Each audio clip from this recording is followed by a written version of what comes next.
texto desse domingo da Santíssima Trindade está no Evangelho de João, capítulo 16, os versos 12 a 15.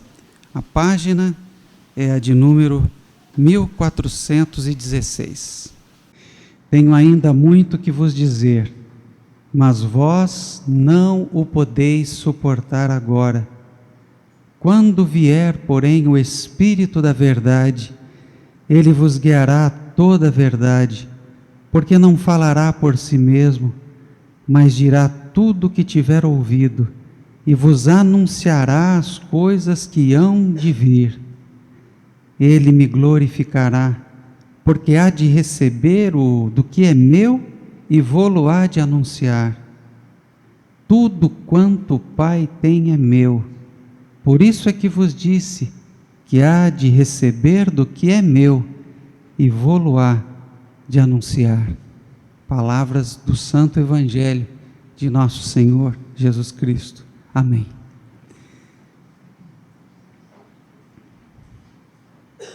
Deus é três.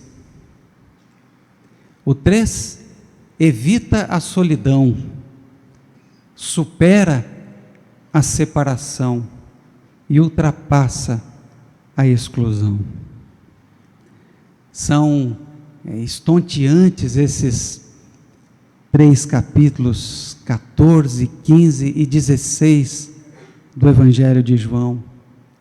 Aqui há uma constante e ininterrupta interpenetração dessas 3 dimensões divinas que na boca de Jesus, pela via dos evangelhos, aparece na forma do Pai, dele mesmo Jesus, o Filho, e do Espírito Santo. Nenhuma dessas 3 dimensões aparece isoladamente, mas numa profunda inter-relação, numa profunda comunhão, numa profunda interpenetração, numa doação plena, perfeita. Tudo que o Pai tem é meu, disse Jesus, e por isso eu estou dizendo, o sopro, o Espírito, receberá o que eu tenho recebido do Pai e dará, e anunciará a vocês. Trata-se de um transbordamento, de uma processão estonteante. As coisas procedem dessa dimensão que Jesus chama de Pai, passam por ele, Jesus, o Filho, e pelo Espírito chegam até nós, e nesse mesmo Espírito voltam a Deus, ao Pai, como nessa hora, de forma orante, cantante, na forma desse culto. E se rasgarmos o véu desse domingo e adentrarmos a segunda-feira, destas manifestações que constituem os potenciais criadores que há em nós e que amanhã estarão em ação no nosso trabalho, na nossa ação, no nosso pensamento, no nosso fazer, tudo vindo, procedendo daquele a quem Jesus chamou de Pai, passando pelo Filho, passando por nós no Espírito, e por esse mesmo Espírito, como uma fonte, voltando a Deus. E o mistério e o dinamismo dessa processão, desse proceder, nos fala de um Pai que não é um Pai em si, nos fala de um Pai que é o Pai de um Filho. Tudo que o meu Pai tem é meu, vai dizer Jesus Cristo. Trata-se de um Pai o Pai de Jesus, o Pai nosso, como Jesus nos ensinou. Sim, nosso. Esse pronome possessivo que indica menos uma posse e mais uma relação, uma ideia de ser parte de. Somos parte de Deus, um pouco menores que Ele, no dizer do Salmo 8 que lemos, acima dos animais e abaixo de Deus, nessa posição intermediária. Jesus não disse, Pai que estás nos céus, disse, Pai nosso que estás nos céus. O esquecimento desse pronome relacional, mais do que possessivo, tem muitas vezes contribuído para a construção de imagens distorcidas de Deus e que muitas vezes estão na base desse ateísmo moderno e contemporâneo, que muitas vezes são uma resposta a essas imagens distorcidas, a uma imagem que vê e limita o Pai como um ser em si mesmo, o Pai. As imagens que geralmente derivam do esquecimento desse possessivo relacional, do esquecimento de que o Deus não é o Pai em si, mas é o Pai que procede, é o Pai que se doa, é o Pai que só é Pai de um filho. O Pai de Jesus, o Pai nosso. As imagens são múltiplas. O Juiz Supremo, por exemplo, o Pai Todo-Poderoso, onisciente, onipresente, onipotente. Gente, de coração, quando a gente olha para a vida de Jesus, e a esse a quem Ele chamou de meu Pai, não dá para sustentar essas expressões em si mesmas. Daria se disséssemos, tudo bem, Ele é o Todo-Poderoso, mas algum qualificativo, alguma outra palavra teria que acompanhar. Ele é o Todo-Poderoso amoroso. Não existe o Pai em si. Pai de alguém, de um filho, Pai nosso.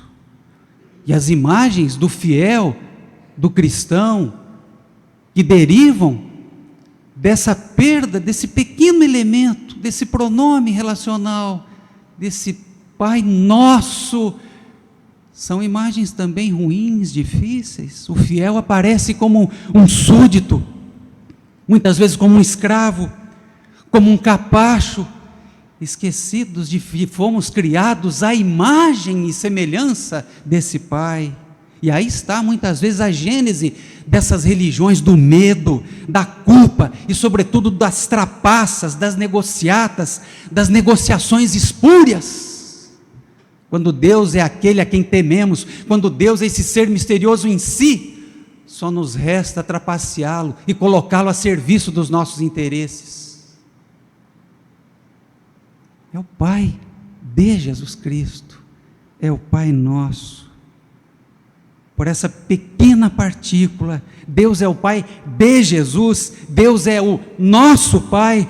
Poderíamos ousar dizer que a glória de Deus, a vontade de Deus, o ser de Deus, não é ser glorificado. A glória de Deus não é nem mesmo ser temido. A glória de Deus não é ser pavoneado. A glória de Deus não é ser paparicado. A glória de Deus não é ser pavoneado. A glória de Deus não é nem mesmo ser reconhecido. A glória de Deus não é ser elogiado, como é nesse diapasão da glória humana. A glória de Deus, como disse Irineu, é o ser humano vivo, o ser humano vivo, é a vida viva. A glória de Deus, Pai, é a saúde dos seus filhos. Portanto, esse pronome possessivo, relacional, nosso, o Pai de Jesus, o Pai nosso, e o movimento da troca desse pequeno com, desse pequeno nosso, desse pequeno de, para o pronome perigosamente possessivo eu, talvez aí esteja muitas das nossas desgraças. Jesus diz o tempo todo, eu e o Pai somos um, eu recebi do Pai, eu apresento o Pai. As palavras que digo, não as digo por mim mesmo, mas pelo Pai, que as diz em mim. O perigo de ficarmos no eu. Um Deus, uma religião, uma cultura, um povo, uma família, uma verdade, 2 pontos, a minha, eu.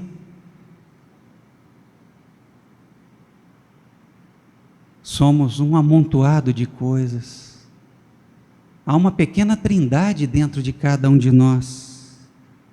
Somos um monte de, para sermos generosos, somos um monte de bênçãos, de graças, de dádivas. Somos um amontoado de tus, de eles. O que há em nossos músculos, que não venha do sol, dos sais minerais, da água que acabamos de beber e que não fizemos, não construímos, foi nos dada de graça. O que há em nós, que não tenha vindo daqueles 2 gametas microscópicos que se encontraram no útero da nossa progenitora e por um efeito multiplicativo impressionante, criaram essa coisa complexa que somos nós.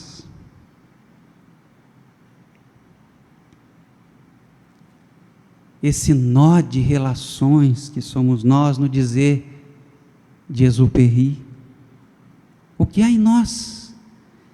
Nessa pequena inteligência que não nos tenha vindo pelo contato com os nossos cuidadores, que não tenha vindo dos nossos professores, das nossas professoras, e depois da linguagem para a qual fomos chamados, fomos adotados, dessa linguagem da cultura humana, das nossas leituras, da educação que recebemos, de tudo isso, dessa cultura com a qual fomos banhados.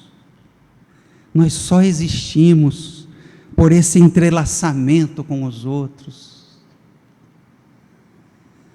Deus não é o Pai em si, não há um eu. O que há é um pai de um filho, e um filho que não é em si, que não se sustenta, que não se mantém, que não é por si mesmo, só é na relação com esse pai, na relação com esse múltiplo que há dentro de nós.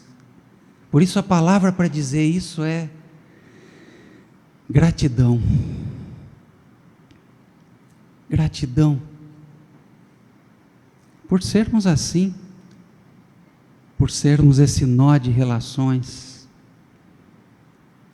E a resposta para essa gratidão é a doação, é a processão, é a entrega de si.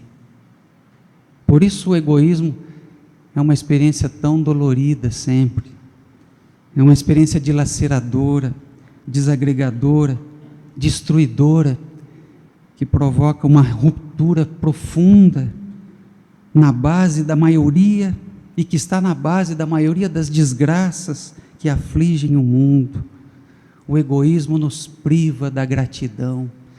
Por isso a mãe, recentemente, comemoramos esse dia, é esse ser realmente que nos mobiliza tanto, porque talvez a mãe seja esse lugar para o qual olhamos e não vemos ali um egoísmo, vemos ali uma doação plena, essa processão, esse sair de si. O egoísta só quer receber. Eu recebi do Pai e no Espírito dou a vocês. Dá de ti quanto puderes, adorava dizer o nosso pastor Jonas, repetindo o poema de Guiarone.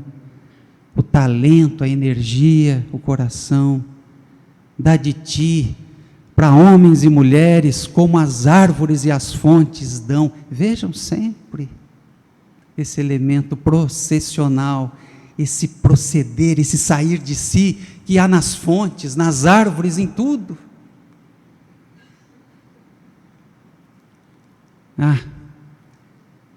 Tenho-vos muito ainda que dizer, disse Jesus, mas vocês não podem suportar agora. Mas o Espírito dirá a vocês, mais uma vez. Eu não consigo ver um político do nosso tempo dizendo isso, tem muita coisa por fazer, mas eu não vou fazer, os que virão à frente é que farão. Que desprendimento. Aqui não há um ego, aqui não há um eu, aqui a alegria de Jesus está nesse dar. E ó, eu queria dizer tantas coisas para vocês, de vez em quando lá nos casamentos, que eu celebro às vezes perto lá da Claudinha, eu sempre gosto de lembrar da música do Roberto Carlos, eu tenho tanto para te falar, é o que Jesus está dizendo, eu tenho tanto para dizer para vocês, mas eu não posso dizer agora, vocês não têm condições de dizer, talvez nesse processo lindo de crescimento, de novos patamares que a gente vai alcançando na vida, nesse processo, entre aspas, de evolução mesmo, há coisas que não podem ser ditas, há as coisas que um analista gostaria de dizer para o seu analisando, mas não pode dizer, que vai acabar ali tudo, é preciso tempo, e Jesus percebe isso, e por isso Jesus sai de cena, mas o Espírito vai dizer isso, o Espírito de Deus, o Espírito como o futuro de Deus, o Espírito como essa dimensão utópica daquilo que vem, daquilo que ainda não temos, daquilo que ainda não sabemos, mas que vem. O Pai, o Filho, o Espírito. No domingo passado celebramos o Pentecostes. Eu acho que por essa perspectiva, o Pentecostes não é um evento do passado já acontecido, o Pentecostes é um evento do futuro, é a dimensão utópica da vida, é a dimensão do futuro. Por isso todas as canções que cantamos ao Espírito, todas as preces que fazemos ao Espírito, têm em comum o fato de apontarem para o futuro. Vem! Na linguagem antiga era a chamada epíclese, é a invocação do Espírito. Vem! Vem Espírito, e não eis o Espírito, não cultiva o Espírito, cuida do Espírito, segura o Espírito é esse elemento subversivo, esse elemento revolucionário, por isso a cor do Espírito é o vermelho, como a cor aqui do domingo passado, do fogo, que queima, que acrisola, que modifica, que traz o futuro, que traz aquilo que jamais pudemos pensar. O Espírito vai dizer para vocês o que precisa ser dito. Mas o Espírito, essa espécie de reserva de vida, reserva de dons, reserva de plenitude. Para dizer isso, só me vem agora o verso lá de Romanos, né? Nem olhos viram, ou Coríntios, nem ouvidos ouviram, nem jamais penetrou no coração humano o que Deus tem preparado para aqueles que se abrem, para aqueles que também saem de si, para aqueles que amam. O Espírito, Ele dirá, Ele dirá.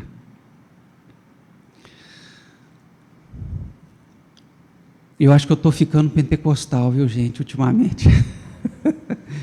E estou ultimamente acreditando até em milagre. E vou dizer por que e eu termino.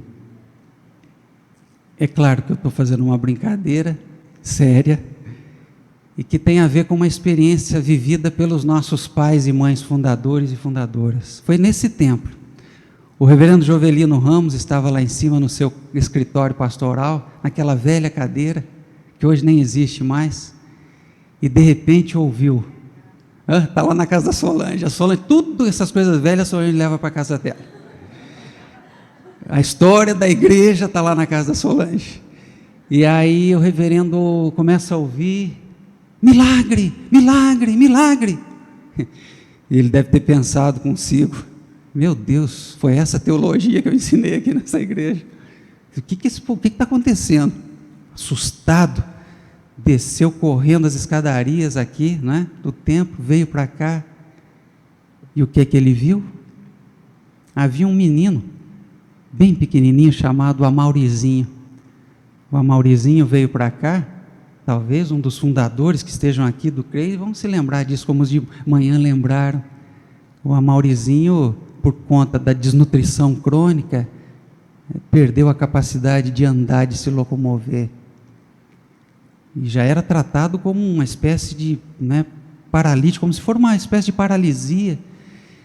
E o grito de milagre, milagre, era porque o Amaurizinho começou a dar os primeiros passos.